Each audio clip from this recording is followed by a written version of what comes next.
Desde el Centro de Conferencias en la Manzana del Templo de Salt Lake City, esta es la Conferencia General Anual número 185 de la Iglesia de Jesucristo de los Santos de los Últimos Días, con discursantes seleccionados de entre las autoridades y oficiales generales de la Iglesia. La música para esta sesión estará a cargo de un coro compuesto por miembros de las estacas de adultos solteros de los condados de David y Weaver, Utah. Esta transmisión es un servicio público de Bonneville Distribution. Se prohíbe cualquier reproducción, grabación, transcripción o uso de otra índole de este programa sin el debido consentimiento por escrito. El presidente Henry B. Eyring, primer consejero de la primera presidencia de la Iglesia, dirigirá esta sesión.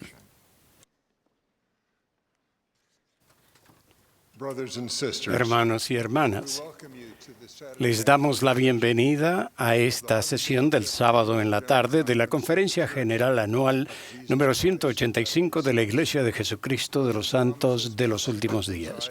El presidente Thomas S. Monson, quien preside esta conferencia, me ha pedido que dirija esta sesión.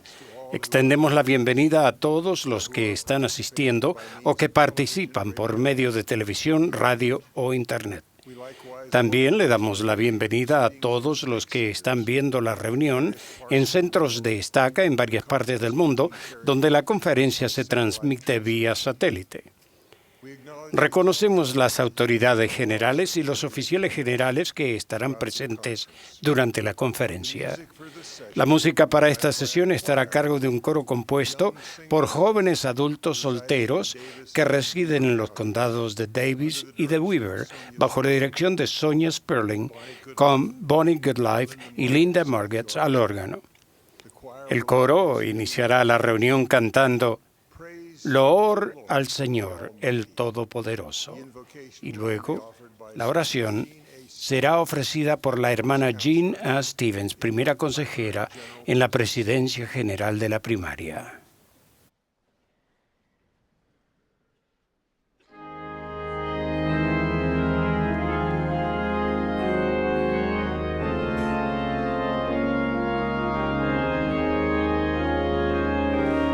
Salvation.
Our Father in heaven, Nuestro Padre Celestial, humildemente venimos ante ti al iniciar otra sesión de la Conferencia General. Como tus hijos, lo hacemos con la expresión de amor por ti y por tu Hijo. Te agradecemos las bendiciones y el Evangelio restaurado de Jesucristo con el entendimiento del plan de salvación y tu propósito para nosotros en esta vida. Agradecemos el poder ser guiados por un profeta de Dios, el presidente Monson. Lo sostenemos con todo nuestro corazón, junto con sus consejeros y el quórum de los 12 y todos los que ayudan en esta gran obra. Oramos por aquellos que van a participar esta tarde, ya sea por sus mensajes, la música. Sabemos que se han preparado con tu espíritu. Y de esta manera oramos esta tarde para que tu espíritu se derrame sobre nosotros, para que recibamos tu mensaje. En esta Pascua de Resurrección, venimos con profunda gratitud por la expiación de tu Hijo, su vida perfecta, su obediencia perfecta y su amor perfecto que se dio para redimirnos y salvarnos a todos. Que esos sentimientos llenen nuestros corazones y que nos lleven a ti. Oramos en el nombre de Jesucristo. Amén.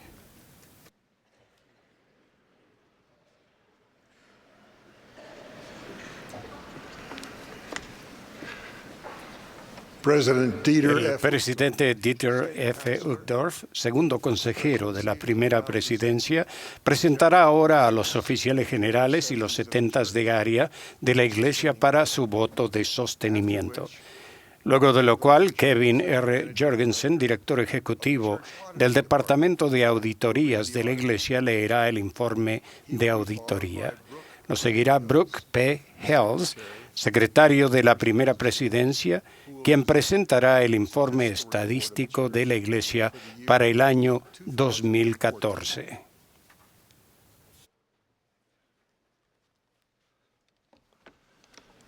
Brothers and sisters, Hermanos y hermanas, se propone que sostengamos a Thomas Spencer Monson como profeta, vidente y revelador y presidente de la Iglesia de Jesucristo de los Santos de los Últimos Días, a Henry Benyon Eyring como primer consejero de la primera presidencia y Dieter Friedrich Uchtdorf como segundo consejero de la primera presidencia. Los que estén a favor pueden manifestarlo. Los que estén en contra, si los hay, pueden manifestarlo. El voto ha sido registrado. Se propone que sostengamos a Boyken Spacker como presidente del quórum de los 12 apóstoles y a los siguientes como miembros de ese quórum: Boyd K. Packer, L. Tom Perry, Russell M. Nelson, Dallin H. Oaks, M. Russell Ballard, Richard G. Scott, Robert D. Hales, Jeffrey R. Holland, David A. Bednar, Quentin L. Cook, D. Todd Christofferson, and Neil L. Anderson. Those in Los que estén a favor, favor, sírvanse en manifestarlo. Si hay opuestos, pueden indicarlo. Gracias, el voto ha sido registrado. Se propone que sostengamos a los consejeros de la primera presidencia y a los 12 apóstoles como profetas, videntes y reveladores. Todos los que estén a favor, sírvanse manifestarlo. Contrarios, si los hay, con la misma señal. El voto ha sido registrado. Se propone que relevemos a los siguientes 70 de área a partir del 1 de mayo de 2015. Juan C. Avila, Philip K. Bussey, René J. Caprera, Renato Capelletti, Paul D. M. Christensen, Samuel W. Clark, Rogerio G. R. Cruz, George R. Donaldson, Ini B. Ekong, Christian H. Fingerle, Greg G. Fisher, Jerry L. Garnes, M. Keith Giddens, Alan D. Haney, Joy Jiang Huan, George M. Keel, Vaughn G. Keach, Katsumi Kusume, Germain Laboriel, J. Christopher Lansing, Gustavo Lopez, Dmitry V. Marchenko, Peter F. Mures, T. Jackson Cabela, Hugo Montoya, Valentin F. Nunez, Hee Keun Oh, Jeffrey E. Olsen, R. Ingvar Olsen, Norbert K. Onlö, Robert N. Pecker, Nathaniel R. Payne, Cesar R. Perez Jr., Michael J. Real, Edson D. G. Ribeiro, Brad K. Reisenmay, Walter C. Selden, Mozart B. Soares, Carlos Solis, Norland Sousa, Vern P. Stanfill, T. Marama Tarati, Kusu Tashiro, Ruben D. Torres, Omar Villalobos, Jack D. Ward, Alan J. Webb, Gerardo J. Wilhelm, Jim L. Wright. Los que deseen unirse a nosotros para expresar nuestro agradecimiento por su excelente servicio, tengan a bien manifestarlo. Se propone que relevemos con sentida gratitud a los hermanos David L. Beck, Larry M. Gibson y Randall L. Reed como Presidencia General de los Hombres Jóvenes. Asimismo, extendemos un relevo a todos los miembros de la Mesa General de los Hombres Jóvenes. En esta ocasión, también extendemos relevos a la hermana Jean A. Stevens como primera consejera de la Presidencia General de la Primaria y a la hermana Cheryl A. Esplin como segunda consejera de la Presidencia General de la Primaria. Los que deseen unirse a nosotros para expresar nuestra gratitud a estos hermanos y hermanas por su extraordinario servicio y devoción, tengan a bien manifestarlo. Se propone que sostengamos como miembros nuevos del primer quórum de los 70 Kim B. Clark, Vaughn G. Keach, Alan D. Haney, Hugo Montoya, and Vern P. Stanfill. All in favor? Todos los que estén a favor, sírvanse manifestarlo. Contrarios, con la misma señal.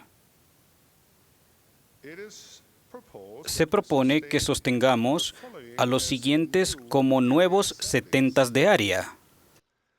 Nelson Ardila, José M. Patasha, Lawrence P. Blanc, Bradford C. Bowen, Mark A. Bragg, Sergio Luis Carboni, Armando Carrion, S. Mark Clay Jr., Z. Dominique Dicaye, Osvaldo R. Diaz, Michael M. Dudley, Mark P. Durham, James E. Evanson, Pascual F. Fortunato, Patricio M. Jufra, Daniel P. Hall, Toru Hayashi, Paul F. Hinze, J.K.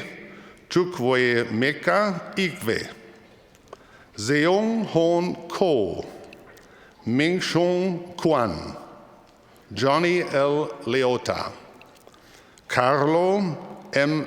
Lesano, Joel Martinez, J. Vaughn MacArthur, Kyle S. McKay, Helaman Montejo, A. Fabio Moscoso, Michael R. Murray, Norman R. Nemro, S. Mark Palmer, Ferdinand P. Pangan, Jairus C. Perez, Stephen M.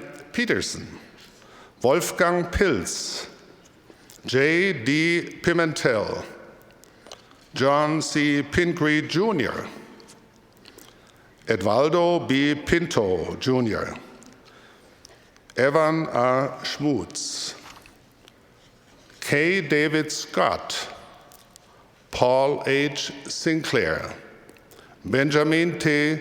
Zinju, Rulon F. Stacy, David L. Stapleton, Carl M. Tillman, William R. Titera, Zaiji Tokusawa, Carlos R. Toledo, Cesar E. Villar, Juan Pablo Villar, David T. Warner, Gary K. Wild, and Robert K. William. All in favor. Los que estén a favor pueden manifestarlo. Contrarios con la misma señal, de haber alguno. Se propone que sostengamos a Cheryl A. Esplin para que ahora sirva como primera consejera de la Presidencia General de la Primaria y a Mary L. Durham como segunda consejera. Asimismo, se propone que sostengamos al hermano Stephen W. Owen como presidente general de los hombres jóvenes, con Douglas D. Holmes como primer consejero y a Monty Joseph Broad como segundo consejero. Todos los que estén a favor, sírvanse manifestarlo. Contrarios, si lo hay, con la misma señal. Presidente Monson, el voto ha sido registrado. Invitamos a que los que se hayan opuesto a cualquiera de los sostenimientos propuestos que se pongan en contacto con su presidente Estaca. Queridos hermanos y hermanas, les agradecemos por su fe y oraciones a favor de los líderes de la Iglesia. Invitamos a las nuevas autoridades generales y las nuevas presidencias generales de las organizaciones auxiliares que acaban de ser llamadas a que ocupen su lugar en el estrado. Y aquí vienen.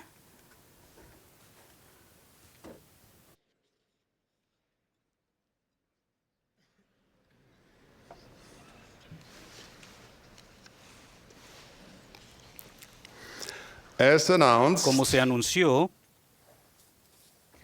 Kevin Jergenson leerá el informe de auditorías de la Iglesia y después le seguirá Brooks Hales, quien presentará el informe estadístico de la Iglesia para el 2014.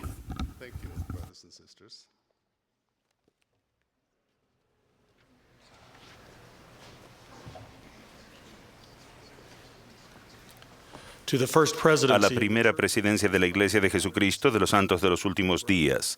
Estimados hermanos, tal como se indica por revelación en la sección 120 de Doctrina y Convenios, el Consejo encargado de la disposición de diezmos, compuesto por la primera presidencia, el quórum de los 12 apóstoles y el obispado presidente, autoriza el gasto de los fondos de la Iglesia.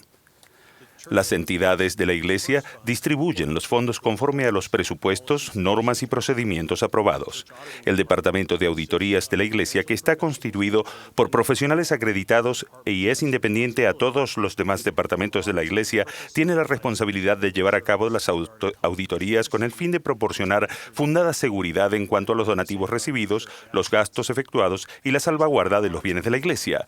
En base a las auditorías llevadas a cabo, el Departamento de Auditorías de la Iglesia es de la opinión que en todos los aspectos pertinentes, los donativos recibidos, los gastos efectuados y los bienes de la Iglesia del año 2014 se han registrado y administrado de acuerdo con los presupuestos, las normas y las prácticas de contabilidad de la Iglesia que han sido aprobados.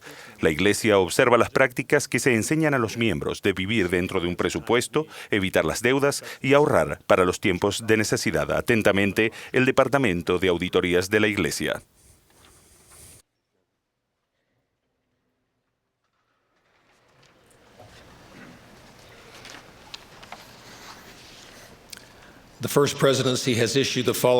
Para información de los miembros de la Iglesia, la primera presidencia ha emitido el siguiente informe estadístico respecto al crecimiento y el estado de la Iglesia el 31 de diciembre de 2014.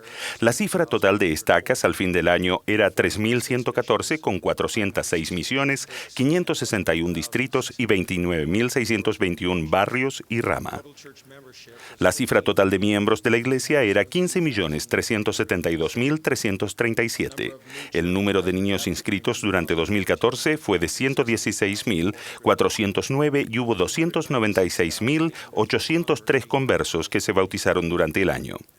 Al 31 de diciembre había 85.147 miembros misioneros de tiempo completo y 30.404 misioneros de servicio a la Iglesia que prestaban servicio. Se dedicaron 3 templos en 2014, Gilbert, Arizona, Fort Lauderdale, Florida y Phoenix, Arizona. El templo de Ogden, Utah, fue rededicado en 2014. El número de templos en funcionamiento al finalizar el año era 144.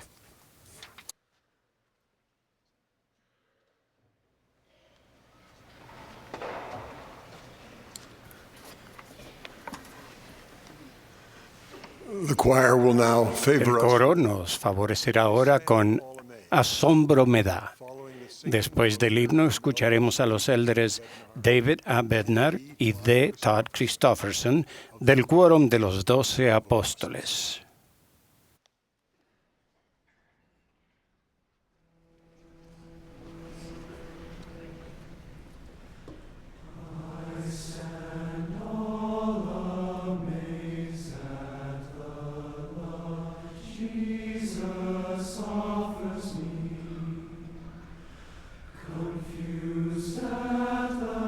Grace that so fully he brought.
Recuerdo vívidamente una experiencia que tuve cuando era niño.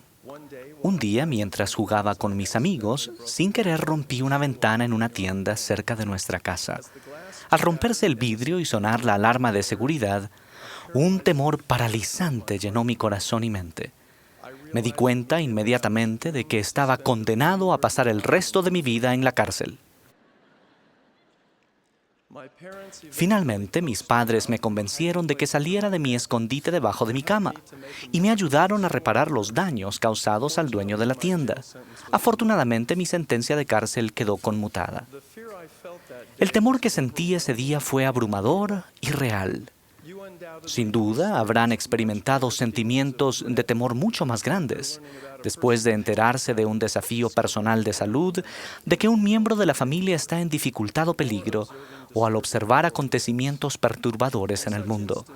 En tales casos, la angustiosa emoción del miedo surge debido a un peligro inminente, incertidumbre o dolor, así como por medio de experiencias que son inesperadas, a veces repentinas, y que probablemente producen un resultado negativo. En nuestra vida diaria, los interminables informes de violencia criminal, hambre, guerras, corrupción, terrorismo, valores en declive, enfermedades y fuerzas destructivas de la naturaleza pueden engendrar temor y aprensión. Ciertamente vivimos en la época de la cual el Señor dijo: «Y en ese día toda la tierra estará en conmoción y desmayará el corazón de los hombres». Mi objetivo es describir la manera en que se disipa el miedo mediante un conocimiento correcto del Señor Jesucristo y la fe en Él. Ruego que el Espíritu Santo nos bendiga a cada uno de nosotros al considerar juntos este tema importante. Al oír la voz de Dios después de participar del fruto prohibido, Adán y Eva se escondieron en el jardín de Edén. Dios llamó a Adán y le preguntó: «¿Dónde estás?». Y Adán respondió: «Oí tu voz y tuve miedo». Particularmente, uno de los primeros efectos de la caída fue que Adán y Eva sintieron temor. Esa poderosa emoción es un elemento importante de nuestra existencia terrenal. Un ejemplo del Libro de Mormón resalta el poder del conocimiento del Señor para disipar el temor y brindar paz aún al enfrentarnos a grandes adversidades. En la tierra de Elam, el pueblo de Alma estaba atemorizado por el avance del ejército lamanita. Pero salió Alma y fue entre ellos, y los exhortó a que no temieran, sino que se acordaran del Señor su Dios, y Él los libraría. Por tanto, calmaron sus temores. Observen que Alma no calmó los temores de la gente. Más bien, Alma aconsejó a los creyentes que recordaran al Señor y la liberación que solo Él podía dar. Y el conocimiento del cuidado protector del Salvador permitió que la gente calmara sus temores. El conocimiento correcto del Señor y la fe en Él nos dan la fuerza para calmar nuestros temores, porque Jesucristo es la única fuente de paz duradera. Él declaró: «Aprende de mí y escucha mis palabras. Camina en la mansedumbre de mi espíritu y en mí tendrás paz». El Maestro también explicó: «El que hiciere obras justas recibirá su galardón, sí, la paz en este mundo y la vida eterna en el mundo venidero». La confianza en Cristo y el confiar en sus méritos, misericordia y gracia conducen, por medio de su expiación, a la esperanza en la resurrección y la vida eterna. Esa fe y esperanza traen a nuestra vida la dulce paz de conciencia que todos anhelamos. El poder de la expiación hace posible el arrepentimiento y apacigua la desesperanza causada por el pecado. También nos fortalece para ver y hacer lo bueno y llegar a ser buenos en formas que jamás reconoceríamos o lograríamos con nuestra limitada capacidad mortal. En verdad, una de las grandes bendiciones del discipulado devoto es la paz de Dios que sobrepasa todo entendimiento. La paz que Cristo da nos permite ver la vida terrenal a través de la preciada perspectiva de la eternidad y otorga una firmeza espiritual que nos ayuda a mantener un enfoque constante en nuestro destino celestial. Por lo tanto, podemos ser bendecidos para calmar nuestros temores porque su doctrina nos brinda propósito y dirección en todos los aspectos de la vida. Sus ordenanzas y convenios dan fortaleza y consuelo en los momentos buenos y malos. Y su autoridad del sacerdocio brinda la seguridad de que las cosas que más importan pueden perdurar tanto en esta vida como en la eternidad. Sin embargo, ¿podemos calmar los temores que tan fácilmente y con frecuencia nos acosan en nuestro mundo contemporáneo? La respuesta a esta pregunta es un sí inequívoco. 3 principios básicos son fundamentales para recibir esa bendición en nuestra vida. Primero, acudir a Cristo. Segundo, edificar sobre el fundamento de Cristo. Y 3, seguir adelante con fe en Cristo. Primero, acudir a Cristo. El consejo que Alma dio a su hijo Elamán se aplica precisamente a cada uno de nosotros hoy en día. Sí, asegúrate de acudir a Dios para que vivas.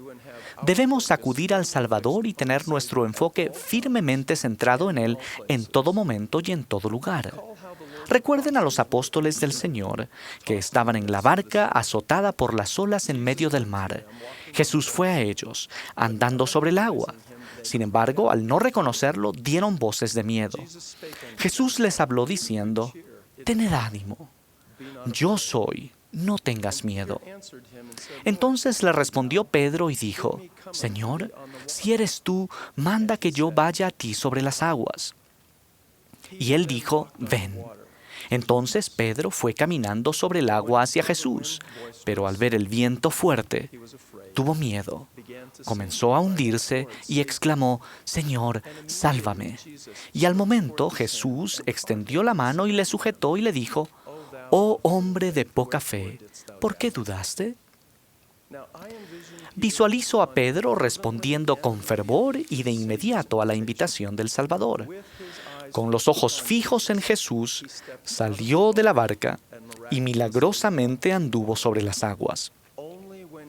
Solo cuando su mirada se desvió por causa del viento y las olas, fue cuando tuvo miedo y empezó a hundirse.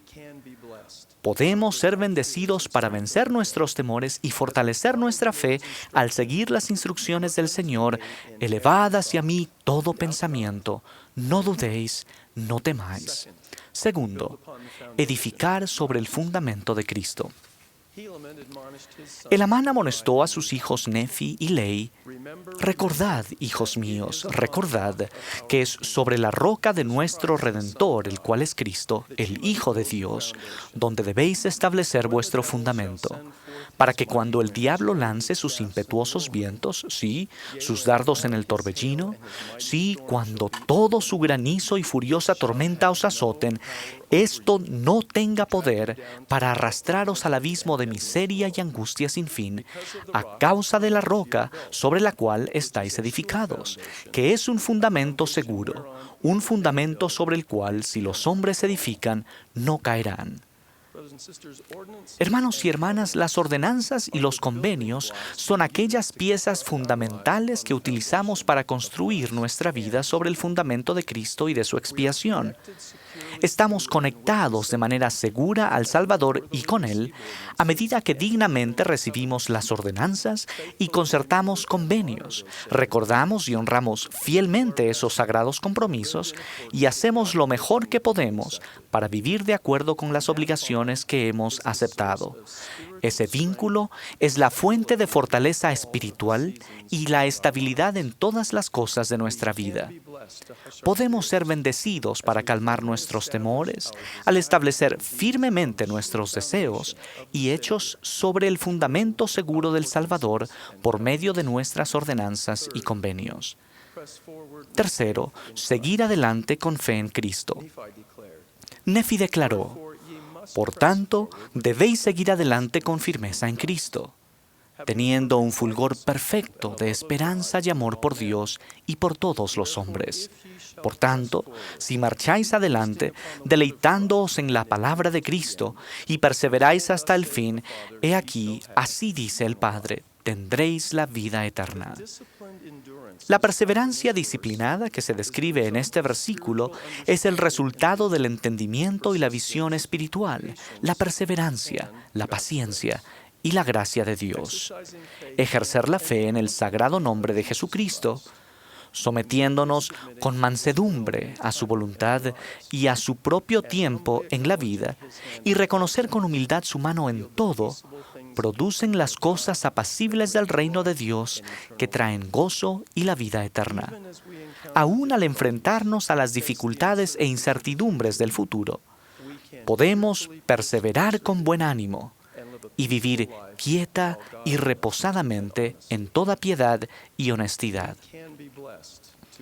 Podemos ser bendecidos para calmar nuestros temores al recibir la fortaleza que proviene de aprender y vivir los principios del Evangelio y con resolución seguir adelante en la senda de los convenios.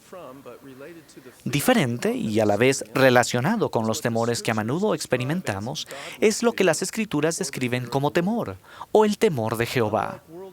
A diferencia del temor del mundo que crea alarma y ansiedad, el temor del Señor es una fuente de paz, seguridad y confianza. Pero, ¿cómo puede algo relacionado con el temor ser edificante o espiritualmente útil? El justo temor que intento describir abarca un profundo sentimiento de reverencia, respeto y asombro por el Señor Jesucristo, la obediencia a sus mandamientos y la expectativa de que el juicio final y la justicia están en su mano. Por lo tanto, el temor del Señor surge de una correcta comprensión de la naturaleza divina y la misión de Jesucristo, la disposición de someter nuestra voluntad a su voluntad y el conocimiento de que todo hombre y mujer tendrán que rendir cuentas de sus propios pecados en el día del juicio. Como certifican las Escrituras, el temor del Señor es el principio de la sabiduría, la enseñanza de sabiduría, una firme confianza y un manantial de vida.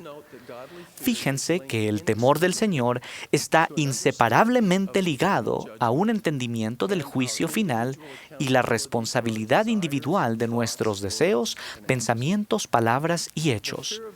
El temor del Señor no es una aprensión renuente a presentarnos ante Él para ser juzgados. No creo que tendremos miedo de Él en absoluto. Más bien, es la expectativa de estar en su presencia y afrontar las cosas como realmente son en cuanto a nosotros mismos y tener un conocimiento perfecto de todas nuestras justificaciones, pretextos y autodecepciones. Al final, quedaremos sin excusa. Todos los que han vivido o que vivirán sobre la tierra serán llevados a comparecer ante el tribunal de Dios para ser juzgados por Él según sus obras, ya fueren buenas o malas. Si nuestros deseos han favorecido la rectitud y nuestras obras han sido buenas, entonces el tribunal será placentero. Y en el postrer día seremos recompensados en rectitud. Por el contrario, si nuestros deseos han sido para mal y nuestras obras malas, entonces el día del juicio será causa de pavor. No nos atreveremos a mirar a nuestro Dios, sino que nos daríamos por felices si pudiéramos mandar a las piedras y montañas que cayesen sobre nosotros para que nos escondiesen de su presencia, y en el postrer día recibiremos nuestra recompensa de maldad. Como se resume en Eclesiastés, teme a Dios y guarda sus mandamientos, porque esto es el todo del hombre, porque Dios traerá toda obra a juicio, junto con toda cosa oculta, buena o mala. Amados hermanos, el temor del Señor disipa los temores terrenales. Incluso atenúa la preocupación inquietante de que nunca podemos ser lo suficientemente buenos espiritualmente y que nunca estaremos a la altura de los requisitos y las expectativas del Señor. En verdad, no podemos ser lo suficientemente buenos ni estar a esa altura si confiamos únicamente en nuestra propia capacidad y rendimiento.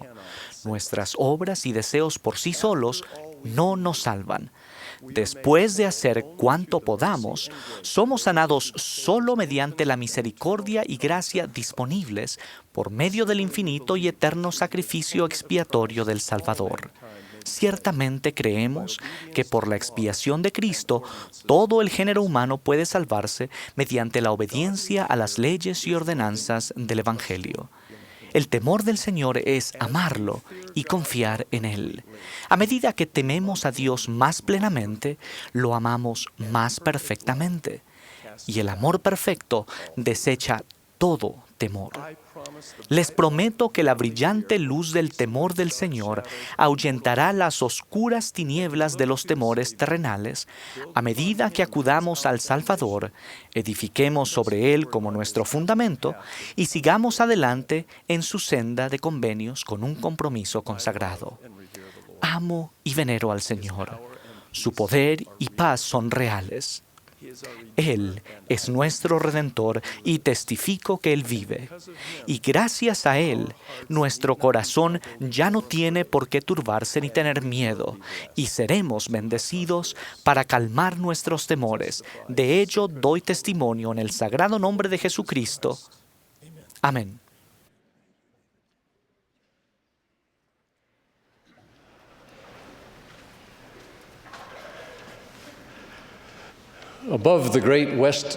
Sobre la gran puerta oeste de la famosa abadía de Westminster en Londres, se encuentran las estatuas de 10 mártires cristianos del siglo XX.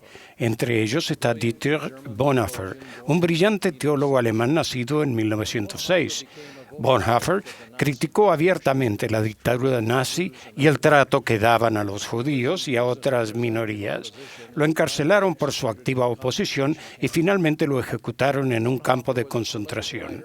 Bonhoeffer fue un escritor prolífico y algunas de sus obras más conocidas son las cartas que unos guardias le ayudaron a sacar de la prisión. Posteriormente se publicaron como Resistencia y Sumisión, cartas y apuntes desde el cautiverio. Una de esas cartas fue para su sobrina antes de que ella se casara, en donde incluía estos importantes pensamientos. El matrimonio es más que el amor mutuo que ustedes se tienen. En el amor de cada uno solo ven sus egos en el mundo, pero en el matrimonio son un eslabón en la cadena de las generaciones que el Señor ha hecho venir y partir de este mundo para su gloria, por lo que los invita a entrar en su reino. En el amor solo ven el cielo de su propia felicidad, pero en el matrimonio están colocados en un lugar de responsabilidad. El amor que se tienen es propio, pero el matrimonio es algo más personal, es una posición compartida y un deber, como lo es la corona y no simplemente la voluntad para gobernar lo que hace al rey. Así es el matrimonio y no es simplemente el amor que se siente por un cónyuge lo que nos une ante los ojos de Dios y los hombres. ¿En qué forma el matrimonio entre un hombre y una mujer trasciende el amor del uno por el otro y su propia felicidad para transformarse en un puesto de responsabilidad hacia el mundo y la humanidad? ¿En qué sentido proviene de lo alto de Dios? A fin de entender, tenemos que remontarnos al comienzo. Los profetas han revelado que primero existieron como inteligencias y que Dios nos dio forma o cuerpos en espíritu, llegando así a ser sus hijos procreados en espíritu, hijos e hijas de padres celestiales. Llegó el momento en que, en esa existencia premortal, en que, para promover el deseo de Dios de que pudiésemos tener el privilegio de avanzar como Él, preparó un plan que lo hiciera posible. Se llamó el Gran Plan de Felicidad y el Plan de Redención. Los dos objetivos principales del plan se explicaron a Abraham con estas palabras. Y estaba entre ellos uno que era semejante a Dios, y dijo a los que se hallaban con él: descenderemos, pues hay espacio allá, y tomaremos de estos materiales y haremos una tierra sobre la cual puedan morar. Y con esto los probaremos para ver si harán todas las cosas que el Señor su Dios les mandare. Y a los que guarden su primer estado les será añadido, y a quienes guarden su segundo estado les será aumentado gloria sobre su cabeza para siempre jamás. Gracias a nuestro Padre Celestial, ya éramos seres espirituales. Ahora nos ofrecía el sendero para completar o perfeccionar ese ser. La adición del elemento físico es esencial para la plenitud de la existencia y la gloria que Dios mismo tiene. Sí, cuando estábamos con Dios en el mundo premortal de los espíritus, accedíamos a participar de su plan, o en otras palabras, guardar nuestro primer estado, se nos sería añadido un cuerpo físico al venir a morar en la tierra que Él creó para nosotros. Si entonces, en el transcurso de nuestra existencia terrenal, escogíamos hacer todas las cosas que el Señor nuestro Dios nos mandare, habríamos guardado nuestro segundo estado. Eso significa que mediante nuestras decisiones le demostraríamos a Dios y a nosotros mismos nuestro compromiso y nuestra capacidad de vivir su ley celestial y un cuerpo físico con todos sus poderes, apetitos y pasiones. Podríamos refrenar la carne a fin de que se convirtiera en un instrumento en lugar del amo del espíritu. Se nos podría confiar por el tiempo y la eternidad poderes divinos, incluso el poder crear vidas. Venceríamos individualmente lo malo. A los que lo hicieran, les sería aumentada gloria sobre su cabeza para siempre jamás, siendo un aspecto sumamente importante de esa gloria el tener un cuerpo físico resucitado, inmortal y glorificado.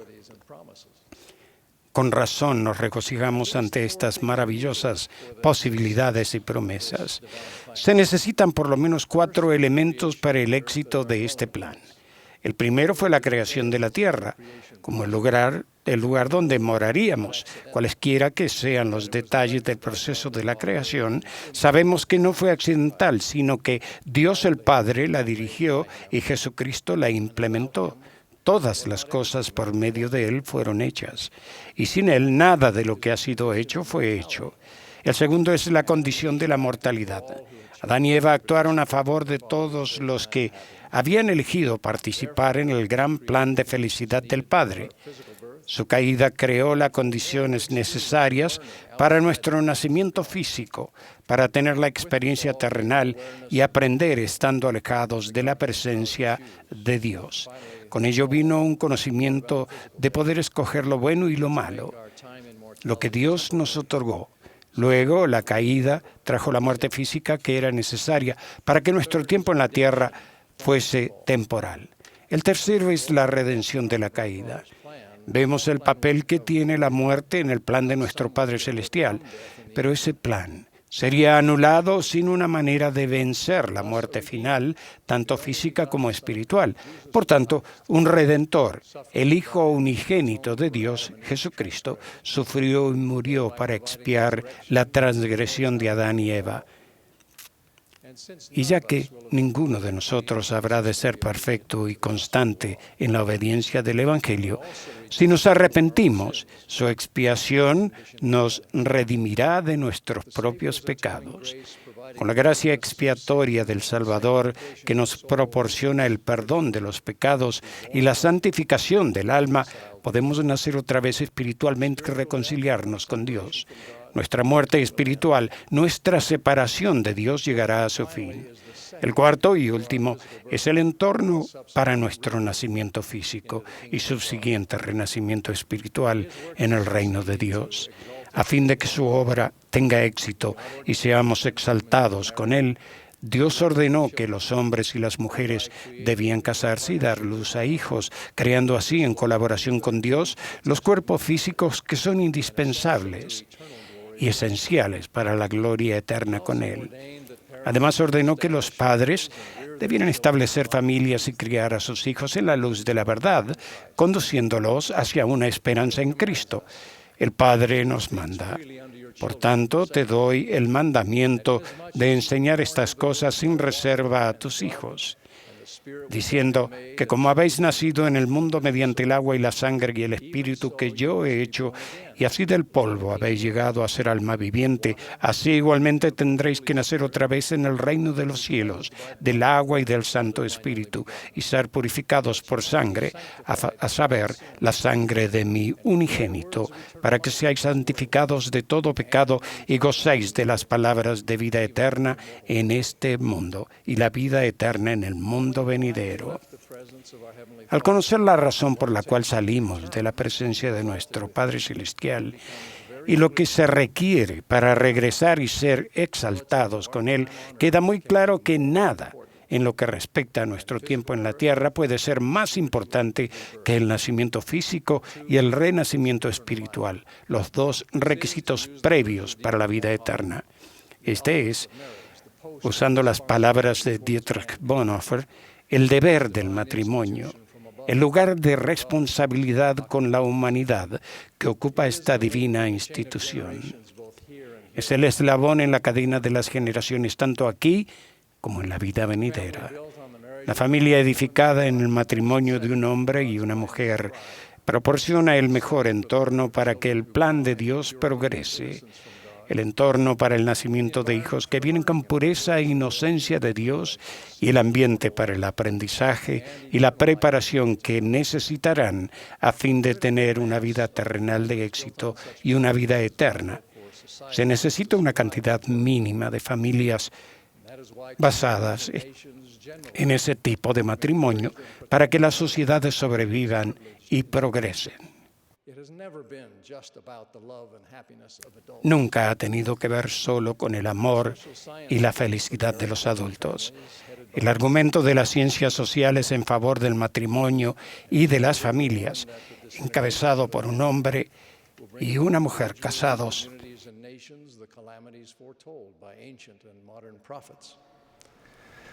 But our claims for the role of marriage and family rest not on social science, but on the truth that they are God's creation. It is He who in the beginning created Adam and Eve in His image, male, and joined them as husband and wife to become one flesh and to multiply and replenish the earth. Each individual carries the divine image, but it is Lo hecho a su imagen y semejanza, hombre y mujer como uno, having been made in the image of God, male and female. Nor we, nor any other mortal can alter this divine order of matrimony. It is not a human invention. Such marriage is indeed from estos above. matrimonios realmente Y forma parte del plan de felicidad y de la expiación. En el mundo premortal, Lucifer se rebeló ante Dios en contra de su plan, y esto sigue creciendo. Su oposición solo se intensifica. Ahora las familias y los casamientos, él intenta destruirlos. Ataca todo lo que es sagrado sobre la sexualidad humana, apartándola del contexto del matrimonio con una infinidad de pensamientos y actos. Se esfuerza por convencer a los hombres y a las mujeres que las prioridades del matrimonio y la familia se pueden pasar por alto o abandonar, o por lo menos supeditarlas a la profesión en la búsqueda del placer propio y la autonomía individual. Ciertamente, el adversario se complace cuando los padres no enseñan a sus hijos a tener fe en Cristo y a lograr la conversión nuevamente. Hermanos y hermanas, muchas cosas son buenas, muchas son importantes, pero solo algunas son esenciales. El declarar las verdades fundamentales relacionadas con el matrimonio y la familia no es pasar por alto ni disminuir los sacrificios y éxitos de aquellos para quienes ese ideal no es por el momento una realidad. A algunos de ustedes se les niegan las bendiciones del matrimonio por razones que incluyen la falta de candidatos viables, la atracción hacia el mismo sexo, las deficiencias físicas o mentales, o simplemente el miedo al fracaso que por el momento al menos eclipsa la fe. Quizás se hayan casado, pero ese matrimonio no germinó y ahora están solos para manejar lo que dos personas apenas pueden sustentar. Aún así, todos tienen dones, todos tienen talentos, todos pueden contribuir al desarrollo del plan divino en cada generación. Gran parte de lo que es bueno, gran parte de lo que es esencial, incluso a veces todo lo que por ahora es necesario se puede lograr en circunstancias que no son ideales. Muchos de ustedes hacen todo lo posible y cuando los que llevan las cargas más difíciles de la mortalidad levantan su voz en defensa del plan de Dios para exaltar a sus hijos, todos estamos listos para apoyarlos. Con confianza testificamos que la expiación de Jesucristo ha prevalecido y al final compensará todas las privaciones y pérdidas para aquellos que se vuelvan a Él. Nadie está predestinado a recibir menos de lo que el Padre tiene para sus hijos. Una madre joven me expresó hace poco sus inquietudes por sentirse incompetente en este tan importante llamamiento. Pensé que las cosas que le preocupaban eran insignificantes y que no tenía que preocuparse. Lo estaba haciendo bien, pero sabía que ella solo deseaba complacer a Dios y honrar la confianza que Él había depositado en ella. Le ofrecí palabras de consuelo y supliqué para que Dios, su Padre Celestial, la consolara con su amor. Este es mi ruego para todos hoy. Ruego que cada uno de nosotros encuentre aprobación ante su vista. Ruego que los matrimonios se fortalezcan y que las familias prosperen. Y ya sea que nuestra suerte sea la de tener una plenitud de esas bendiciones en la tierra o no, ruego que la gracia del Señor nos brinde felicidad ahora y fe en el futuro. En el nombre de Jesucristo. Amén.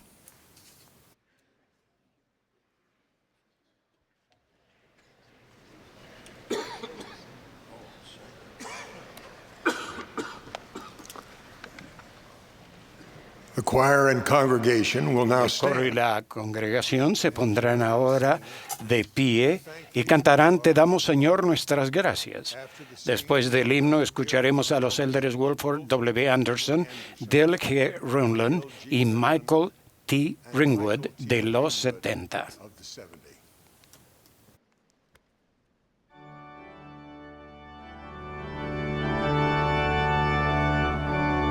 Esta es la Conferencia General Anual número 185 de la Iglesia de Jesucristo de los Santos de los Últimos Días.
Brothers and sisters, thank you for that beautiful music. Hermanos y hermanas, gracias por esa hermosa música.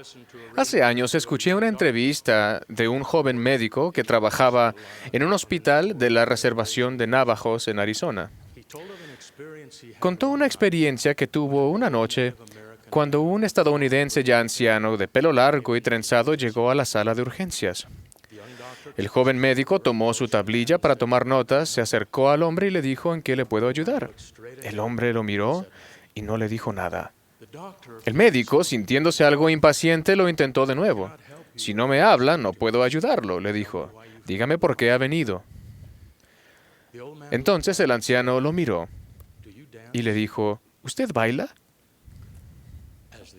Al considerar la pregunta tan extraña, se le ocurrió al médico que tal vez el paciente era un curandero, que, según las antiguas costumbres, intentaba sanar a enfermos mediante cánticos y bailes, en vez de medicamentos recetados. No, dijo el médico, no bailo. ¿Y usted baila? El anciano asintió con la cabeza. Y el médico le preguntó, ¿puede enseñarme a bailar? La respuesta del hombre ha sido para mí un motivo de reflexión durante muchos años. Yo puedo enseñarle a bailar, le dijo, pero usted tiene que oír la música. A veces en nuestro hogar enseñamos con éxito los pasos de baile, pero no logramos ayudar a los miembros de nuestra familia a que oigan la música. Como bien sabía el viejo curandero, es difícil bailar sin música. Resulta incómodo, no satisface y hasta puede ser vergonzoso. ¿Alguna vez lo han hecho?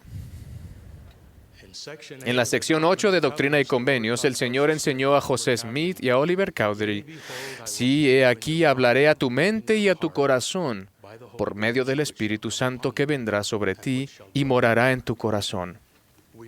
Aprendemos los pasos de baile con la mente, pero oímos la música con el corazón. Los pasos del baile del Evangelio son las cosas que hacemos. La música del Evangelio es el sentimiento espiritual que procede del Espíritu Santo, el cual produce un cambio en el corazón y es la fuente de todo deseo justo. Aprender los pasos del baile requiere disciplina, pero el gozo del baile solo se puede experimentar cuando logramos oír la música. Hay quienes ridiculizan a los miembros de la iglesia por lo que hacemos, lo cual es comprensible. Los que bailan a veces pueden parecer extraños, excéntricos, o si empleamos un término de las Escrituras, peculiares, para quienes no oyen la música. ¿Alguna vez se han detenido en un semáforo al lado de otro auto en el que el conductor se mueve y canta a todo pulmón?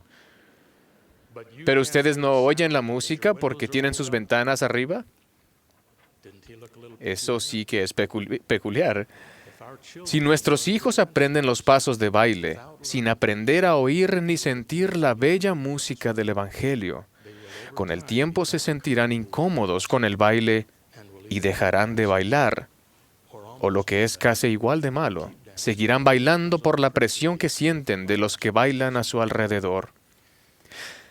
El desafío que tenemos quienes procuramos enseñar el Evangelio es enseñar más que los pasos de baile, más allá. La felicidad de nuestros hijos depende de su capacidad para oír y amar la bella música del Evangelio. ¿Cómo se hace? Primero, nuestra vida tiene que estar sintonizada con la frecuencia espiritual correcta. En los viejos tiempos, antes de la era digital, para encontrar nuestra emisora favorita, hacíamos girar el dial cuidadosamente hasta sintonizar la frecuencia de la emisora. Al acercarnos al número, solo oíamos estática, pero cuando la sintonizábamos con precisión, nuestra música favorita se oía con claridad. En la vida tenemos que sintonizar la frecuencia correcta para poder oír la música del Espíritu. Cuando recibimos el don del Espíritu Santo después del bautismo, nos llenamos de la música celestial que acompaña a la conversión. Nuestro corazón cambia y ya no tenemos más disposición de hacer lo malo, sino lo bueno continuamente. Pero el Espíritu no tolera la falta de bondad, ni el orgullo, ni la envidia. Si perdemos esa delicada influencia en nuestra vida, las ricas armonías del Evangelio no tardarán en desafinarse y en última instancia quedarán silenciadas. Alma formuló la pregunta conmovedora: si habéis sentido el deseo de cantar la canción del amor que redime, les pregunto, ¿podéis sentir esto ahora? Padre, si nuestras vidas están fuera de armonía con la música del Evangelio, debemos sintonizarla. El presidente Monson nos enseñó que debemos examinar la senda de nuestros pies. Sabemos cómo hacerlo. Debemos caminar por el mismo sendero que recorrimos cuando oímos los compases de la música del Evangelio. Ejercemos fe en Cristo, nos arrepentimos y tomamos la Santa Cena. Sentimos más intensamente la influencia del Espíritu y la música del Evangelio suena de nuevo en nuestra vida. Segundo, cuando escuchemos la música por nosotros mismos, debemos poner nuestro mejor empeño para que se escuche en nuestro hogar. No se trata de algo que se puede forzar ni imponer. Ningún poder ni influencia se puede ni debe mantenerse en virtud del sacerdocio, ni en virtud de ser el padre, la madre, o el más grande o el de la voz más fuerte, sino por persuasión, por longanimidad, benignidad, mansedumbre, por amor sincero y por bondad. ¿Por qué esos atributos producirían un poder y una influencia mayores en el hogar? Porque son los atributos que invitan al Espíritu Santo. Son lo que sintoniza el corazón con la música del Evangelio. Cuando están presentes, todos los bailarines de la familia ejecutarán los pasos de manera más natural, sin necesidad de amenazas, intimidación ni compulsión. Cuando nuestros hijos son pequeños, podemos cantarles la canción de cuna del amor sincero. Y cuando son obstinados y se niegan a irse a dormir, tal vez debamos cantarles la canción de cuna de la longanimidad. Cuando son adolescentes, podemos desintonizar la cacofonía de las discusiones y amenazas y tocar la bella música de la persuasión. Y quizás cantar la segunda estrofa de la canción de cuna de la longanimidad. Los padres pueden interpretar en perfecta armonía los atributos de la benignidad y la mansedumbre. Podemos invitar a nuestros hijos a cantar con nosotros mientras practicamos la bondad con nuestro prójimo. No se va a producir todo de repente. Como bien sabe cualquier músico consumado, la práctica diligente es necesaria para tocar música hermosa. Si los primeros intentos de hacer música resultan disonantes y discordantes, recuerden que la disonancia no se corrige con la crítica. En el hogar la disonancia es como la oscuridad. No se consigue nada regañando a la oscuridad. Solo es posible desplazarla con la luz. Si los bajos en su hogar suenan demasiado fuertes o excesivos, o si los instrumentos de cuerda están un poco altos o desafinados, o si las flautas suenan un poco desafinadas o fuera de control, tengan paciencia. Tengan paciencia. Si no oyen la música del Evangelio en su hogar, recuerden estas dos palabras. Sigan practicando. Con la ayuda de Dios, llegará el día en que la música del Evangelio llenará su hogar con un gozo inefable. Aun cuando se ejecute bien, la música no solucionará todos los problemas. Nuestra vida seguirá teniendo crescendos y decrescendos, staccatos y legatos, pues tal es la naturaleza de la vida sobre la tierra. Pero cuando agregamos música a los pasos de baile, los ocasionales y complicados ritmos de la vida matrimonial y familiar tienden a encontrar un equilibrio armónico. Incluso las pruebas aportarán tonalidades melancólicas y motivos conmovedores. Las doctrinas del sacerdocio empezarán a destilar sobre nuestra alma como rocío del cielo. El Espíritu Santo será nuestro compañero constante y nuestro cetro, una clara referencia al poder y la influencia, será un cetro inmutable de justicia y verdad. Nuestro dominio será un dominio eterno, que sin ser compelido, fluirá hacia nosotros para siempre jamás.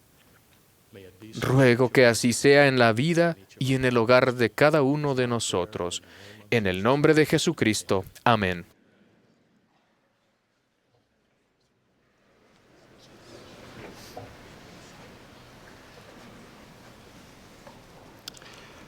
My dear brothers and sisters, Mis queridos hermanos, en diciembre de 2013, el mundo lamentó la muerte de Nelson Mandela. Después de 27 años de encarcelamiento debido a su función en la lucha contra la segregación racial, Mandela fue el primer presidente de Sudáfrica elegido en forma democrática. El perdón que manifestó hacia quienes lo encarcelaron fue extraordinario, por lo que muchos lo elogiaron y honraron. A menudo, Mandela desviaba los elogios diciendo, «No soy un santo», es decir, a menos que crean que un santo es un pecador que sigue intentándolo. Esa declaración, «Un santo es un pecador que sigue intentándolo», debe tranquilizar y dar ánimo a los miembros de la Iglesia. Aunque se refieren a nosotros como santos de los últimos días, a veces nos estremecemos ante esa alusión. Por lo general, el término santos se usa para designar a aquellos que han logrado un estado de santidad elevado o aún la perfección. Y sabemos perfectamente bien que no somos perfectos. Sin embargo, en nuestra teología se nos enseña que podemos ser perfeccionados al confiar íntegramente en la doctrina de Cristo de manera reiterada y continua, ejerciendo fe en Él, arrepintiéndonos y participando de la Santa Cena para renovar los convenios y las bendiciones del bautismo y pidiendo la compañía constante del Espíritu Santo en mayor medida. Al hacerlo, llegamos a ser más como Cristo y perseveramos hasta el fin con todo lo necesario. En términos menos formales, a Dios le importa mucho más quiénes somos y en quiénes nos estamos convirtiendo que quienes fuimos alguna vez. A Él le importa que sigamos intentándolo. En la comedia, como gustéis, escrita por el dramaturgo inglés William Shakespeare, describe un cambio dramático en la vida de un personaje. Un hermano mayor hace planes para matar a su hermano menor. Aún sabiendo eso, el hermano menor salva al hermano malvado de una muerte segura. Cuando el hermano mayor descubre esta inmerecida compasión, cambia por completo y para siempre, y logra lo que él llama una conversión. Más adelante, varias mujeres se acercan al hermano mayor y preguntan, ¿eres tú quien tantas veces quería matar a su hermano? El hermano mayor contesta, era yo, mas no soy yo. Ahora que soy otro, deciros el que fui no me avergüenza, tan dulce sabe mi conversión. Para nosotros, debido a la misericordia de Dios y a la expiación de Jesucristo, tal cambio no solo es ficción de la literatura, ya que el Señor declaró por medio de Ezequiel, «Y la maldad del malvado no le será estorbo el día en que se vuelva de su maldad. Si él se vuelve de su pecado y hace lo que es justo y recto, devuelve lo que haya robado y camina en los estatutos de la vida sin cometer injusticia, ciertamente vivirá. No se le recordará ninguno de sus pecados que había sido cometido. Hizo lo que es justo y recto, ciertamente vivirá». En su misericordia, Dios promete el perdón si nos arrepentimos y nos alejamos de la maldad, tanto así que no se recordarán nuestros pecados. Gracias a la expiación de Cristo y a nuestro arrepentimiento, podemos ver nuestros hechos anteriores y decir, era yo, mas no soy yo. Sin importar lo malvados que hayamos sido, Podemos decir, ese es quien yo era, pero ese yo malvado de antes ya no es quien soy. El presidente Thomas S. Monson ha enseñado, uno de los dones más grandes que Dios nos ha dado es el gozo que se siente al intentar hacer algo por segunda vez. Ningún fracaso tiene que ser terminante.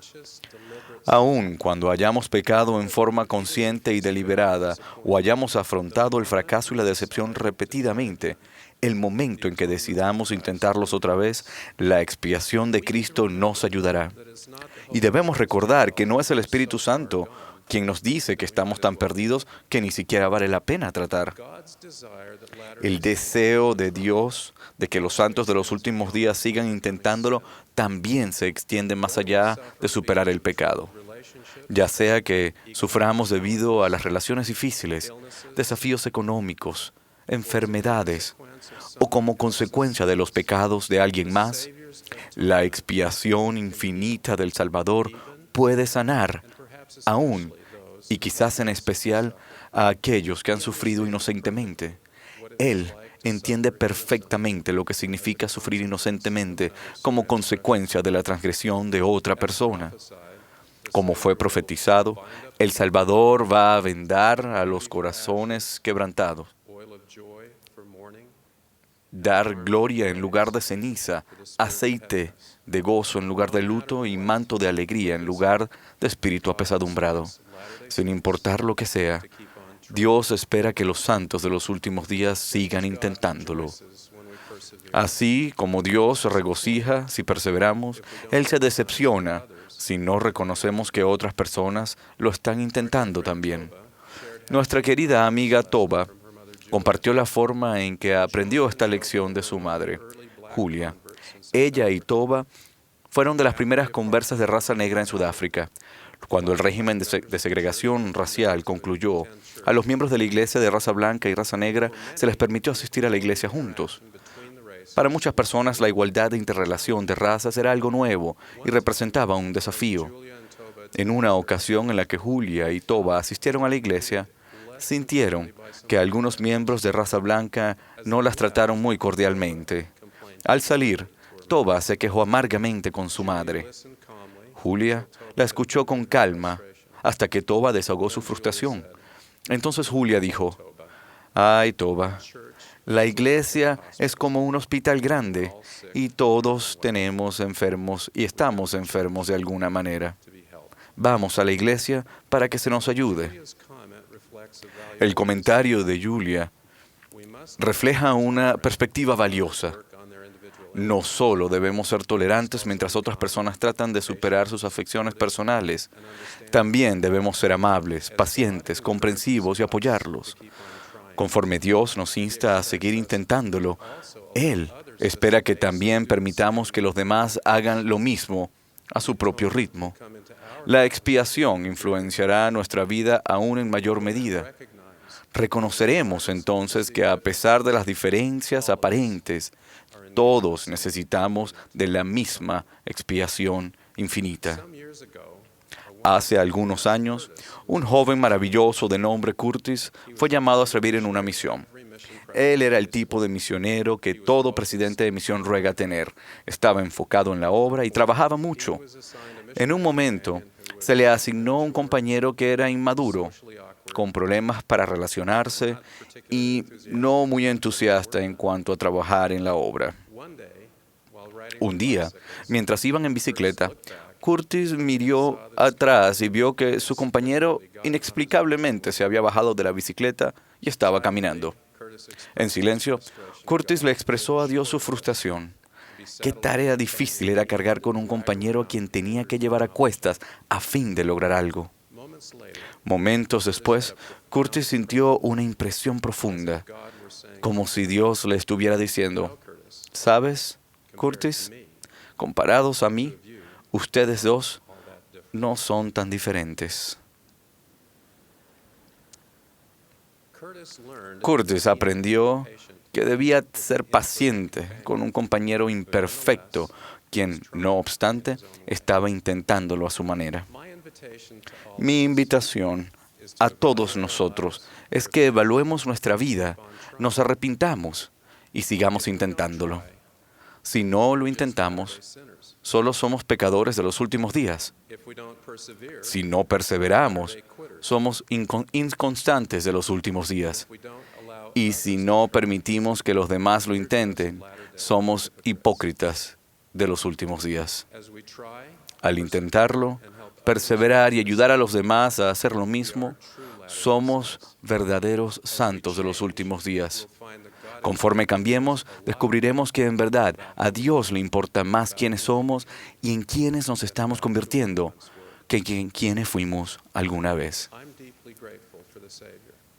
Estoy profundamente agradecido por el Salvador, por su expiación infinita y por los profetas de los últimos días que nos instan a ser santos de los últimos días, a seguir intentándolo.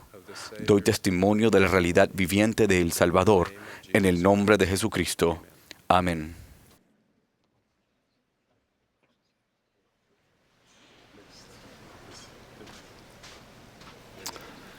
Desafortunadamente, hubo una época de mi vida en la que me sentía motivado por los títulos y la autoridad. En realidad, comenzó inocentemente. Mientras me preparaba para prestar servicio en una misión de tiempo completo, nombraron a mi hermano mayor líder de zona en su misión. Oía tantos elogios sobre él que no pude evitar el deseo de que dijeran las mismas cosas de mí. Anhelaba una posición similar y tal vez hasta oré pidiéndola. Felizmente, mientras estaba en la misión, aprendí una lección importante. Se me recordó esa lección durante la última conferencia. En octubre pasado, el presidente Dieter F. Uchtdorf dijo: en el transcurso de la vida he tenido la oportunidad de conocer a algunos de los hombres y mujeres más competentes e inteligentes de este mundo. Cuando era más joven, quedaba impresionado con los instruidos, dotados, exitosos y aclamados por el mundo. Pero con el correr de los años he llegado a comprender que me impresionan mucho más aquellas almas maravillosas y benditas que son buenas y sin engaño. Mi héroe del Libro de Mormón es un ejemplo perfecto de un alma maravillosa y bendita, verdaderamente buena y sin engaño. Shiblon era uno de los hijos de Alma hijo. Estamos más familiarizados con sus hermanos, Elamán, que sucedió a su padre como custodio de los registros y profeta de Dios, y Coriantón, que tuvo algo de notoriedad por ser un misionero que necesitó consejo de su padre. Alma escribió 77 versículos a Elamán y 91 a Coriantón. A Shiblon, su segundo hijo, le escribió apenas 15 versículos. Sin embargo, en esos 15 versículos sus palabras son poderosas e instructivas. Y ahora bien, hijo mío, confío en que tendré gran gozo en ti por tu firmeza y tu fidelidad para con Dios. Porque así como has empezado en tu juventud a confiar en el Señor tu Dios, así espero que continúes obedeciendo sus mandamientos. Porque bendito es el que persevera hasta el fin.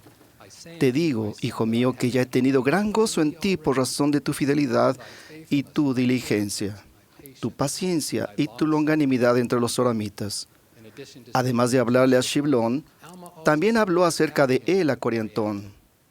Alma dijo: ¿no has observado la constancia de tu hermano, su fidelidad y su diligencia al guardar los mandamientos de Dios? He aquí, ¿no te ha dado un buen ejemplo? Parece que Shiblon era un hijo que deseaba complacer a su padre e hizo lo bueno por el bien mismo y no para recibir elogios, posición, poder, recompensas ni autoridad. Elamán debe de haber sabido y respetado eso en su hermano, pues le dio la custodia de los registros sagrados que había recibido de su padre. Sin duda, confiaba en Shiblon porque éste era un hombre justo y anduvo rectamente ante Dios, y procuró hacer el bien continuamente y guardar los mandamientos del Señor su Dios. Como parece ser característico de Shiblon, no se menciona mucho de él desde el momento en que tomó posesión de los anales sagrados hasta que se los entregó a Elamán, hijo de Elamán. Shiblon era verdaderamente bueno y sin engaño. Era una persona que sacrificó su tiempo, talentos y esfuerzo para ayudar y edificar a los demás a causa del amor que sentía por Dios y por su prójimo. Las palabras del presidente Spencer W. Kimball lo describen perfectamente. Los grandes hombres y las grandes mujeres siempre tendrán mayor interés en servir que en dominar. En un mundo donde por doquier se procuran los elogios, la posición, el poder, las recompensas y la autoridad, Rindo honor a esas almas maravillosas y benditas que son verdaderamente buenas y sin engaño, a quienes las motiva el amor a Dios y al prójimo, a aquellos grandes hombres y mujeres que tienen mayor interés en servir que en dominar. En la actualidad, algunas personas querrán hacernos creer que nuestra búsqueda de relevancia solo se puede satisfacer al obtener posición y poder. Sin embargo, felizmente hay muchos que no se dejan influir por esa perspectiva, sino que encuentran relevancia en procurar ser verdaderamente buenos y sin engaño. Los he encontrado en todos los ámbitos sociales y en muchas tradiciones religiosas, y encuentro a muchos de ellos entre los seguidores de Cristo verdaderamente convertidos. Rindo honor a quienes prestan servicio abnegado todas las semanas en barrios y ramas de todo el mundo, haciendo más de lo que se requiere al cumplir con sus llamamientos. Pero los llamamientos van y vienen. Más extraordinarios aún me parecen las muchas personas que, sin tener un llamamiento, encuentran maneras de servir y edificar a los demás constantemente. Un hermano llega temprano a la iglesia para colocar las sillas y se queda después para ayudar a acomodar. Una hermana intencionalmente se sienta junto a otra que es invidente no solo para acompañarla, sino también para cantar los himnos en voz bastante alta a fin de que ella oiga las palabras y pueda cantar con los demás. Si se fijan en su barrio Rama, encontrarán ejemplos como estos. Siempre hay miembros que parecen percibir quién necesita ayuda y cuándo deben ofrecerla. Tal vez mi primera lección sobre santos verdaderamente buenos y sin engaño la aprendí cuando era un joven misionero y me trasladaron a un área con un elder al que no conocía. Había oído a otros misioneros decir que él nunca había recibido una asignación de liderazgo y que tenía dificultad con el idioma coreano, a pesar de haber estado bastante tiempo en el país. Pero al llegar a conocerlo me di cuenta de que era uno de los misioneros más obedientes y fieles que yo había conocido. Estudiaba cuando era hora de estudiar y trabajaba cuando había que trabajar. Salía del apartamento a tiempo y regresaba a la hora de vida. Y estudiaba diligentemente el coreano, aunque le resultaba un idioma particularmente difícil. Cuando me di cuenta de que los comentarios que había oído eran falsos, pensé que lo habían juzgado erróneamente como un misionero que no tenía éxito y quise decirle a toda la misión lo que había descubierto sobre ese elder.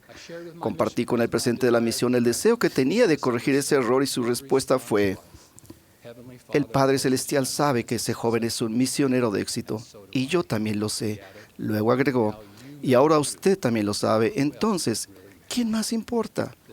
Aquel sabio presidente de misión me enseñó lo que era importante en el servicio, y no era el elogio, ni la posición, el poder, el honor, ni la autoridad.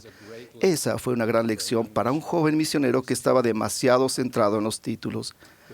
Con esa lección en mente, empecé a mirar hacia atrás en mi vida y a ver cuántas veces habían influido en mí hombres y mujeres que en ese momento no poseían un título ni una posición importantes. Una de esas almas similares a Shiblon fue el maestro que tuve en seminario durante mi primer año de secundaria. Un buen hombre que enseñó allí solamente 2 o 3 años, pero que me abrió el corazón de tal manera que me ayudó a recibir un testimonio. No era el maestro más popular, pero siempre estaba preparado. Y su influencia en mí fue impactante y duradera. Una de las pocas veces que lo vi durante los 40 años siguientes fue cuando vino a saludarme en el funeral de mi padre.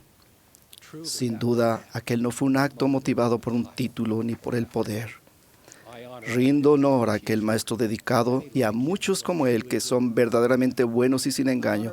Honro al maestro de la escuela dominical que no se limita a enseñar a sus alumnos solo en las clases del domingo, sino que además les enseña e influye en ellos invitándolos a desayunar con su familia. A los líderes de los jóvenes que asisten a las actividades deportivas y culturales de los hombres y las mujeres jóvenes de su barrio. Al hombre que escribe notas de aliento a los vecinos y a la mujer que no se conforma con mandar por correo tarjetas de Navidad, sino que las lleva personalmente a los familiares y amigos a quienes hace falta una visita. Rindo honor al hermano que regularmente se sacaba a pasear en auto a un vecino cuyos días estaban oscurecidos por la enfermedad de Alzheimer, brindándoles hacia él y a su esposa un cambio muy necesario en la rutina. Esas acciones no se hacen para recibir elogio ni galardones. Esos hombres y mujeres no están motivados por la posibilidad de obtener títulos ni autoridad. Son discípulos de Cristo que hacen el bien continuamente y que, como Shiblon, Se esfuerzan por complacer a su Padre que está en los cielos. Me entristece cuando oigo de alguien que deja de prestar servicio o incluso de ir a la iglesia porque ha sido relevado de un llamamiento o piensa que lo han pasado por alto para una posición o título. Espero que esas personas aprendan un día la misma lección que yo aprendí cuando era misionero, que el servicio que más cuenta generalmente solo Dios los reconoce. En nuestro afán por satisfacer el yo y el mío, ¿hemos olvidado el tú y lo tuyo?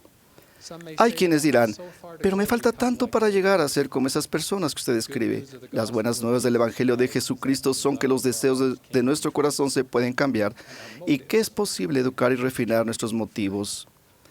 Cuando nos bautizamos para entrar al verdadero redil de Dios, comenzamos el proceso de convertirnos en nuevas criaturas. Y cada vez que renovamos el convenio del bautismo al tomar la Santa Cena, avanzamos un paso hacia esa meta suprema y final. Al perseverar en ese convenio, obtenemos la fortaleza para llorar con los que lloran y consolar a los que necesitan consuelo. En ese convenio encontramos la gracia que nos habilita para servir a Dios y guardar sus mandamientos, incluso el de amarlo a Él con todo nuestro corazón y amar al prójimo como a nosotros mismos. En ese convenio, Dios y Cristo nos socorren, a fin de que nosotros podamos socorrer a aquellos que necesiten auxilio. Todo lo que deseo en la vida es complacer a mis padres, tanto los terrenales como los celestiales, y parecerme más a Shiblón.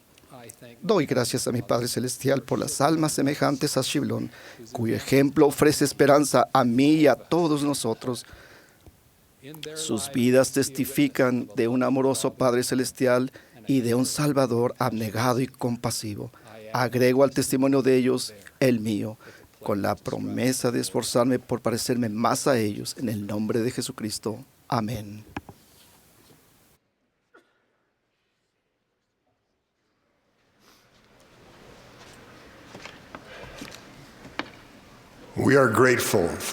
Agradecemos a todos los que nos han dirigido la palabra esta tarde y la hermosa música que nos han brindado. Les recordamos a los hermanos que la reunión general del sacerdocio comenzará esta tarde en el centro de conferencias a las 18 horas de Salt Lake. La transmisión nacional del coro del Tabernáculo Mormón será mañana a las 9:30 a las 10 de la mañana, hora de Salt Lake City. La sesión de conferencia del domingo por la mañana será inmediatamente después. El último orador para esta sesión será el elder Quentin L. Cook, del Quórum de los 12 Apóstoles. Después de sus palabras, el coro concluirá esta reunión cantando "Trabajemos hoy en la obra". La última oración la ofrecerá el elder Randy D. Funk de los 70.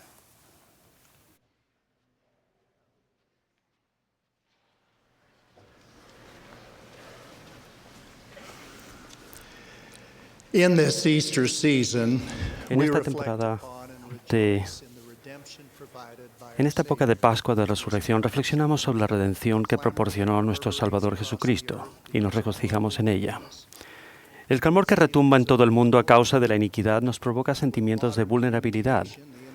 Con las comunicaciones modernas, el impacto de la iniquidad, la desigualdad y la injusticia ocasiona que muchos sientan que la vida es intrínsecamente injusta. Por grandes que estas pruebas sean, no deben impedir que nos regocijemos en la divina intercesión que Cristo hizo por nosotros y que la celebremos. El Salvador literalmente logró la victoria sobre la muerte. Con misericordia y compasión tomó sobre sí nuestras iniquidades y transgresiones.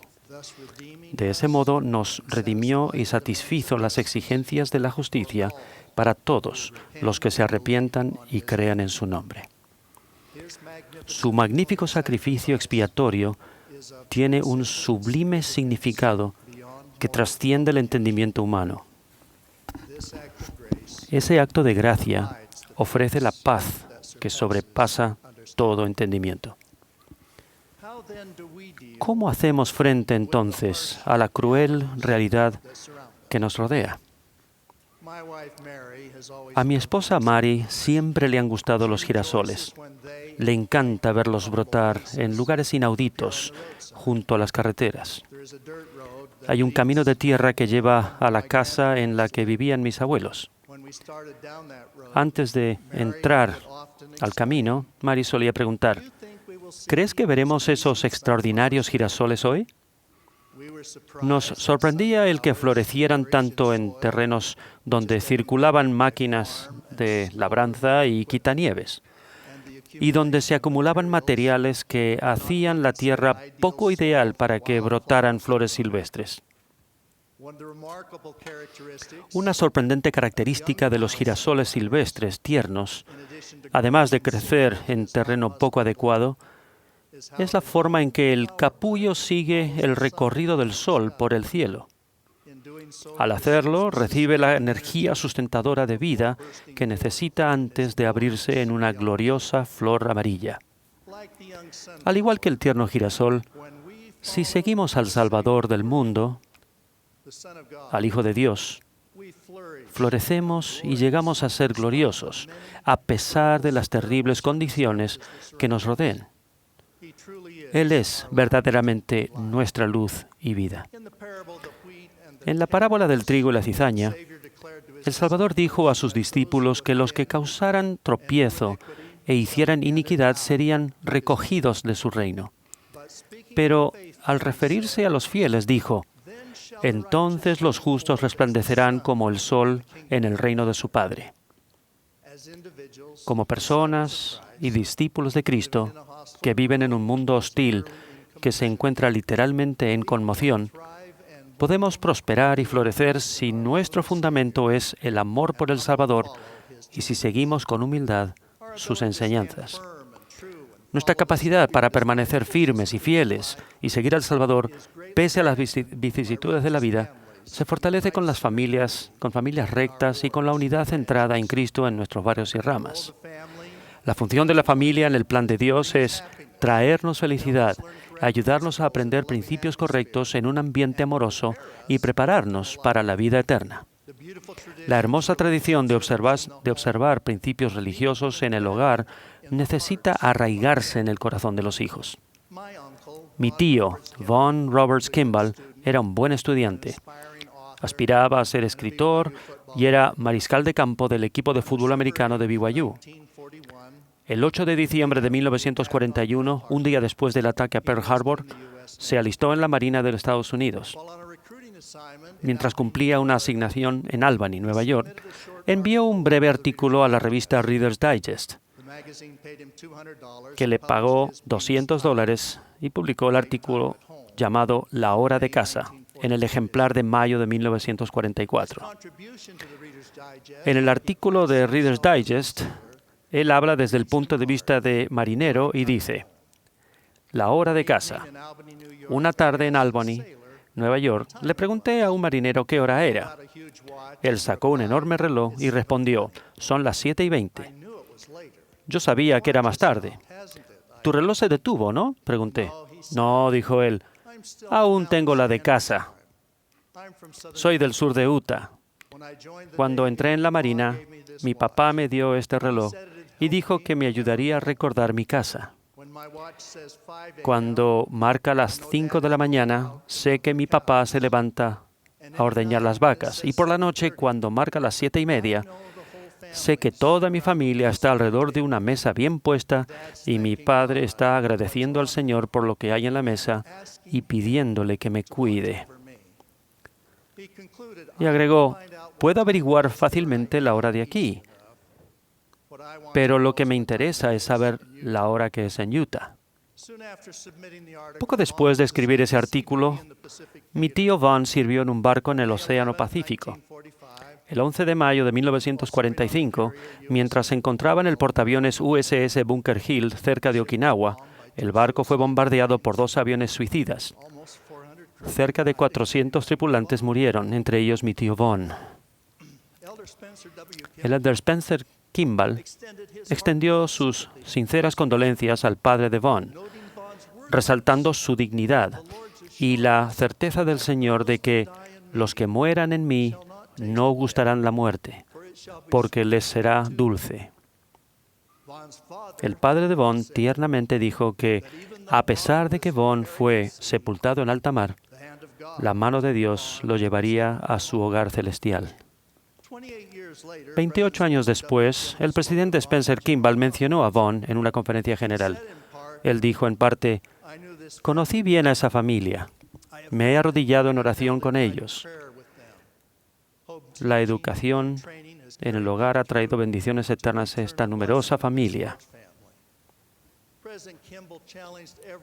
El presidente Kimball invitó a cada familia a doblar sus rodillas y a orar por sus hijos e hijas 2 veces al día.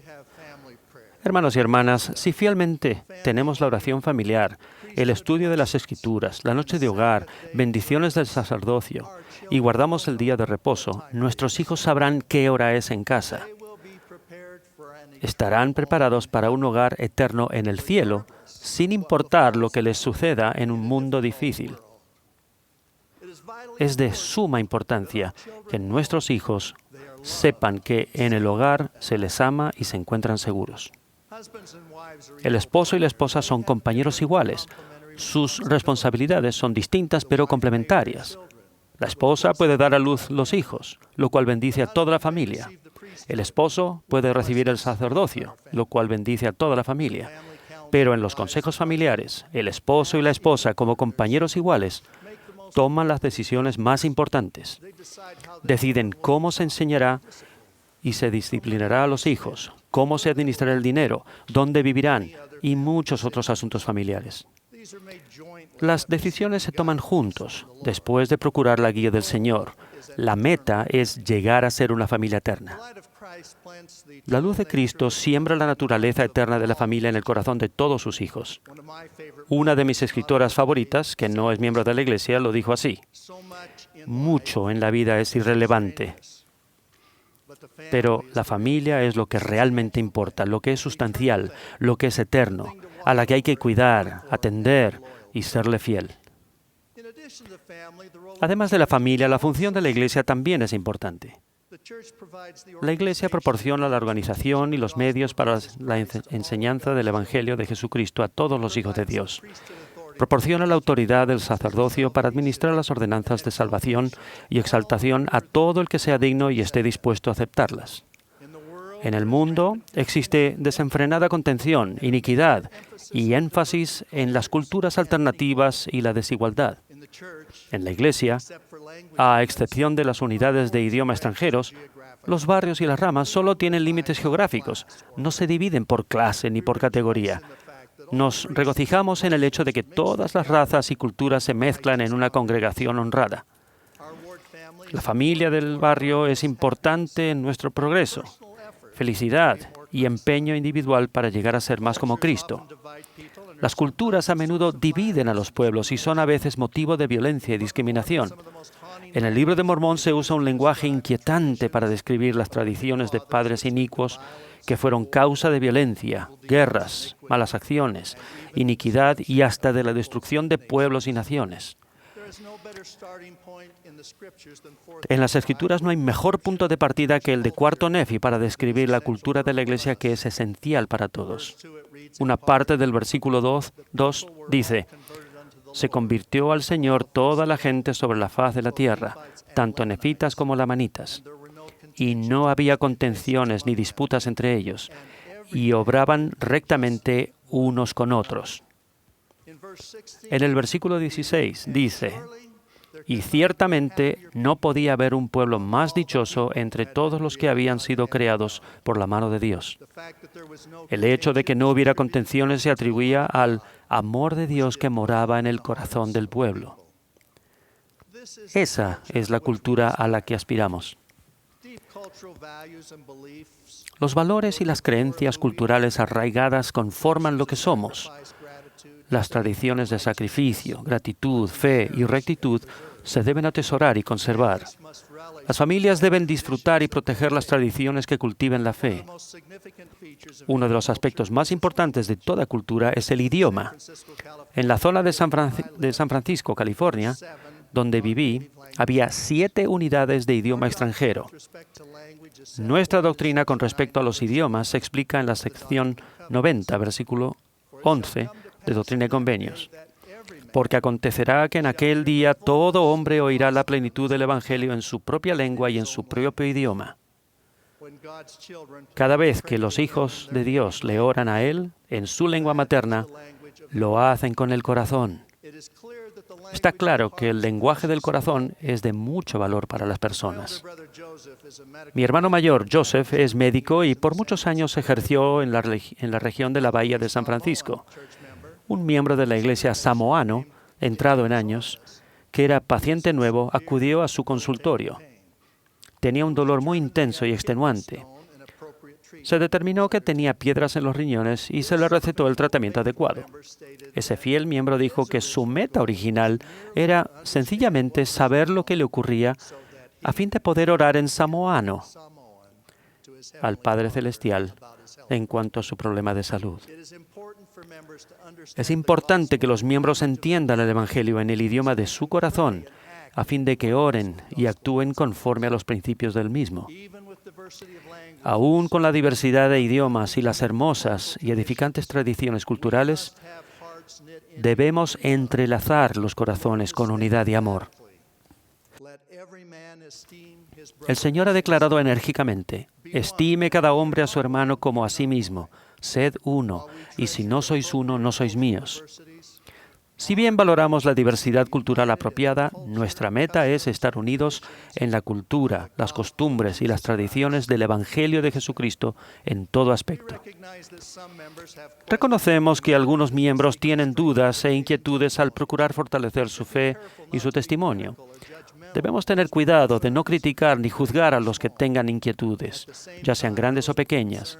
Al mismo tiempo, los que tengan inquietudes deben hacer todo lo posible por cultivar su fe y fortalecer su testimonio. Dedicarse paciente y humildemente al estudio, la meditación, la oración, a vivir los principios del Evangelio y hablar con los respectivos líderes son la mejor forma de aclarar dudas e inquietudes. Hay quienes han asegurado que hoy en día más miembros abandonan la Iglesia y que hay más dudas e incredulidad que en el pasado. Eso es sencillamente incierto. La Iglesia de Jesucristo de los Santos de los Últimos Días nunca ha sido más fuerte. La cantidad de miembros que pide que su nombre sea eliminado de los registros de la Iglesia siempre ha sido pequeña y en años recientes ha sido mucho menor que en el pasado. El aumento de las cifras en rubros mensurables, como los miembros investidos que poseen una recomendación vigente para el templo, los adultos que pagan un diezmo íntegro y los que sirven en misiones, ha sido espectacular. Permítanme reiterar, la Iglesia nunca ha sido más fuerte. Sin embargo, recordad que el valor de las almas es grande a la vista de Dios. Tendemos la mano a todos. Si la cruel realidad que afrontan ahora parece no tener remedio, ser onerosa y casi imposible de sobrellevar, recuerden que en la penosa oscuridad de Getsemaní y en la tortura y el dolor incomprensibles del Calvario, el Salvador llevó a cabo la expiación, la cual quita las cargas más terribles que se llevan en esta vida. Lo hizo por ustedes y por mí. Lo hizo porque nos ama y porque obedece a su Padre. Seremos rescatados de la muerte, incluso desde las profundidades del mar. Lo que nos protegerá en esta vida y en la eternidad serán la rectitud personal y familiar, las ordenanzas de la Iglesia y el seguir al Salvador. Ese es nuestro refugio contra la tempestad. Los que se sientan solos pueden vivir con firmeza en rectitud sabiendo que la expiación los protegerá y bendecirá más de lo que puedan entender por completo. Debemos recordar al Salvador, guardar nuestros convenios y seguir al Hijo de Dios como el tierno girasol sigue la luz del sol. El seguir su luz y ejemplo nos traerá gozo, felicidad y paz. Como dice el Salmo 27 y uno de mis himnos favoritos, Jehová es mi luz y mi salvación. Este fin de semana de Pascua de Resurrección, como uno de los apóstoles del Salvador, doy mi testimonio solemne de la resurrección de Jesucristo. Sé que Él vive, conozco su voz, testifico de su divinidad y de la realidad de la expiación. En el nombre de Jesucristo. Amén.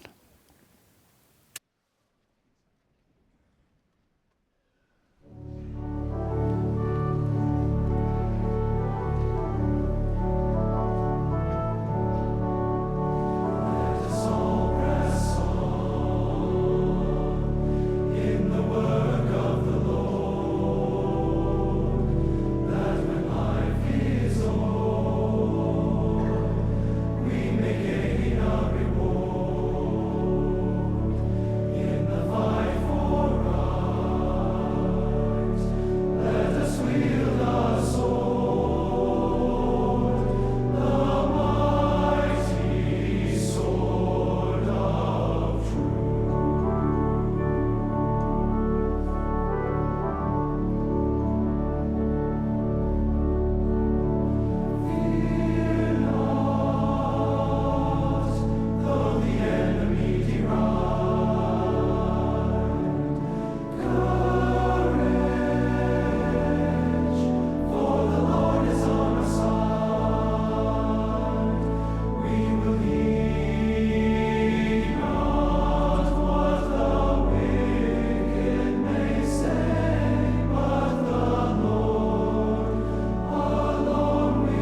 Our Father in heaven, Nuestro Padre Celestial, al concluir esta inspiradora sesión de la conferencia, te expresamos gratitud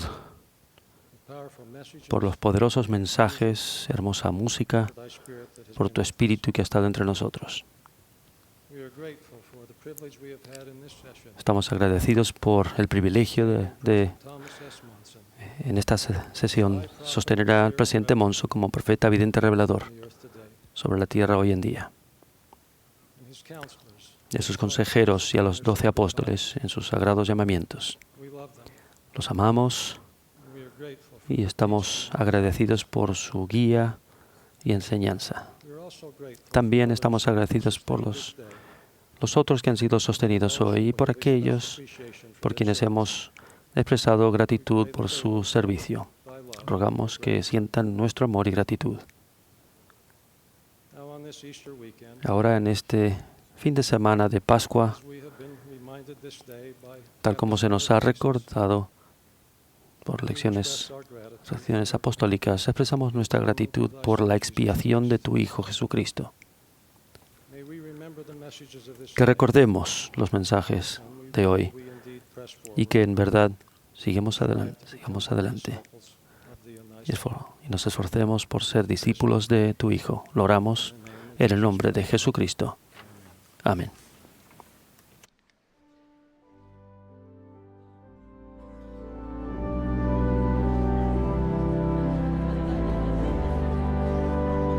Esta ha sido una transmisión de la Conferencia General Anual número 185 de la Iglesia de Jesucristo de los Santos de los Últimos Días. Los discursantes fueron seleccionados de entre las autoridades y oficiales generales de la Iglesia. La música para esta sesión estuvo a cargo de un coro compuesto por miembros de las estacas de adultos solteros de los condados de Davis y Weaver, Utah. Esta transmisión fue un servicio público de Bonneville Distribution. Se prohíbe cualquier reproducción, grabación, transcripción o uso de otra índole de este programa sin el debido consentimiento por escrito.